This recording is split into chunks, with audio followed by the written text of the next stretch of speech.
សួស្តីបងចាសួស្តីបងខ្ញុំសុំសួរបន្តិចបងតាក់ទងជាមួយនឹងដងមែនតាបងតើដងប្រភេទណាដែលពាក់ទៅស្រួលហើយវាស្រាលវាធន់ណាបងបើសិនជាសម្រាប់ដងវ៉ែនតាដែលខ្ញុំណែនាំទៅជូនភ្ញៀវដែលធន់ហ្មងយើងមានជា3ប្រភេទបើសិនជាក្នុងករណីប្រភេទដងទី1ជាប្រភេទដងជ័រដែលស្វិតងាយស្រួលក្នុងការពាក់ជាប្រភេទដងជ័របែបនេះដែលគេហៅពាក្យកាត់ថាជាដង PEI ប្រភេទទូនេះទោះបីជាបងចង់បាត់បានប្រភេទកលស័កបែបណាក៏វាស្វិតងាយស្រួលក្នុងការប្រើដែរបងបើសិនជាបងគេងកិនឬក៏បងដើរជន់តិចតួចអី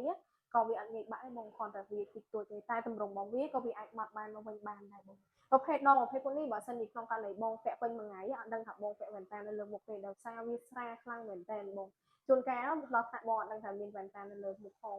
ហើយវាអត់មានប៉ះពាល់រំខានទៅលើការងាររបស់បងទេដងទី2វិញគឺជាប្រភេទដងទីតានីដែលមានសភាពជាដងដៃដែលធន់នឹងការច្រេះហើយមួយទៀតវាផ្ដោតទៅលើអ្នកដែលគាត់ចូលចិត្តដងដៃដែលស្រាលប្រភេទពួកដងដៃនេះគឺវាធ្ងន់ជាងដងដៃទូទៅ40%បើសិនជាក្នុងករណីបងកេងកិនឬក៏បងដើរជន់អីវាអាចនឹងងាយវាចប៉ុន្តែវាក៏អាចងាយនឹងការប្រែមកជារូបរាងដើមវិញដែរដោយសារទៅលើការសេរីជាក់ស្ដែងរបស់អ្នកបច្ចេកទេសប្រភេទដងពួកនេះបើសិនជាបងពាក់យូរមកក៏អត់មានអារម្មណ៍ថាចង្កត់ទៅលើទងច្រមុះបបរឬក៏ឈឺកន្លែងស្ទាបការបបរដូចគ្នាប្រភេទដងនេះវាងាយស្រួលប្រើសម្រាប់អ្នកដែលគាត់មានអាឡែស៊ីឬក៏អ្នកដែលគាត់មានជាប្រភេទស្បែកងាយប្រតិកម្មគឺវាអត់អំលាស់ឬក៏ធ្វើឲ្យបងប្អូនមានអារម្មណ៍ថាក្រហមស្បែកបបងឡើយ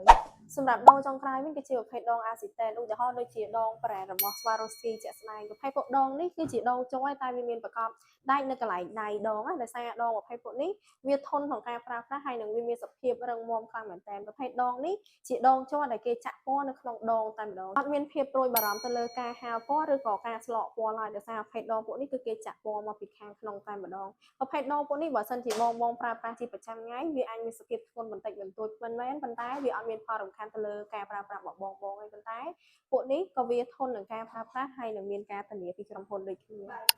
ប្រសិនជាបងចង់បានវ៉ែនតាដែលមានសភាពធន់ងាយស្រួលក្នុងការពាក់និងមានច្រើនជម្រើសនិងច្រើនម៉ូដបងអាចជួយមើលដងវ៉ែនតានៅហាងវ៉ែនតាអបតិចបានទាំង8ទីតាំង